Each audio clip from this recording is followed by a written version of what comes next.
Greetings and felicitations, children of humanity. It's me. It's Ken. We're doing the PiercingMetal thing from the 5 Points Fest. And you're looking at an old friend of ours from convention, adventuring, Cherry Moth Cake.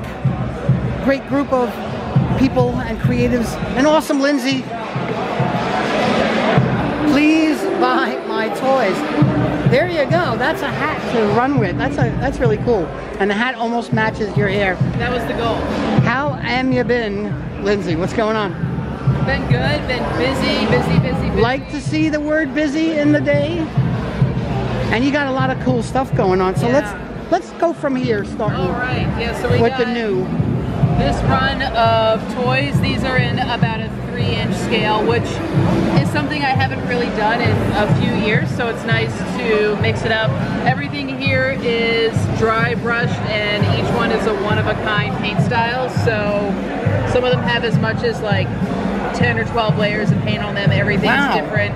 Some are UV reactive. I made everything unique specifically to make it impossible to pick one to buy.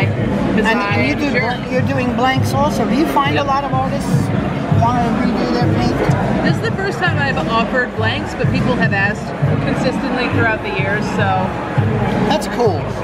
This was your signature character, if I remember correctly. Any of these ghost characters are kind of like our classic thing. It's really, really creepy, which I know you like to hear. I do want to be creepy. And what we got down this way? So these are all micro-sized ones. We have kind of the same style that like we classically have, this sort of airbrush metallic fade, but we also did a bunch in this like fun super layered dry brush as well, because I think it looks cool. And they're winning the award for most innovative packaging today in Chinese food containers. So now what is this? This is game stuff. Yeah, so this is a D420. Anyone who's ever rolled a regular D4 knows that they suck. They're just triangles. They don't roll for shit. Everyone loves rolling a D20 because those 20 sides make it get some good action. So we made a 20-sided D4. So that way if you have anything you're playing, Dungeons and Dragons or whatever, that requires you to roll a 4-sided die, you can roll one that is perhaps a little bit more enjoyable. I am knocking things down. Sorry. It's okay, I'll pick them up. Okay. What's next? We have enamel pins. Ooh.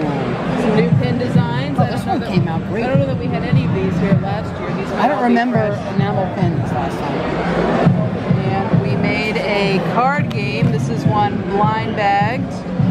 So, all right.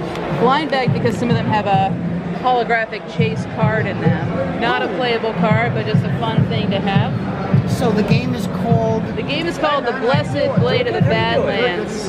What is it all about? Tell me. You and your opponents are racing through the Badlands to get to the center of it all to get a magic sword. You're going to start with 4 obstacles to clear, and you need to beat them before anybody else. About 2/3 of the moves you make in this game are helping yourself defeat these obstacles. But the other solid 1/3 of them are cards that do nothing but fuck with your opponents. So how? I'd say it's a fun game for jerks. It's a pretty quick play, designed to be immediately learnable. Kind of falls under that beer and pretzels category of just like a social, fun, easy thing. What made you come up with the game? It's a funny story, actually. I like funny stories. So designing a card game was on our to-do list for quite some time because my husband and I, the other half of Cherry Moth Cake, we like games. About a year and a half ago, we were getting ready for a very big event, and right during crunch time, we both got COVID.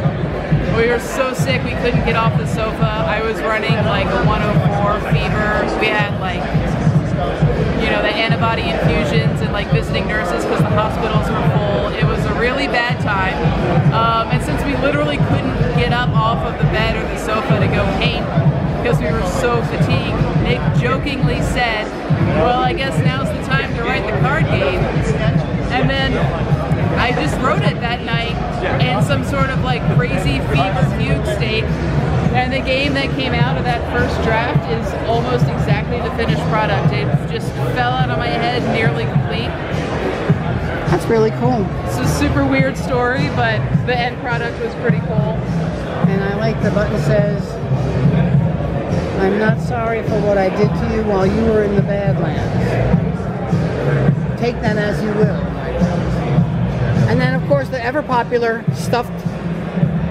That's Brutus. He's our perhaps most classic ghost.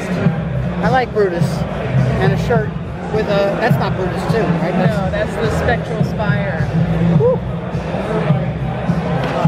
Creative stuff, my friends. Creative stuff. Always good to see what they got going on here. Is there anything else? We did it. Man, you did it. We did it. Lindsay, thank you so much for coming out of the booth and taking some time to talk to me. She knows we could have done this with her sitting down, but I made her get up.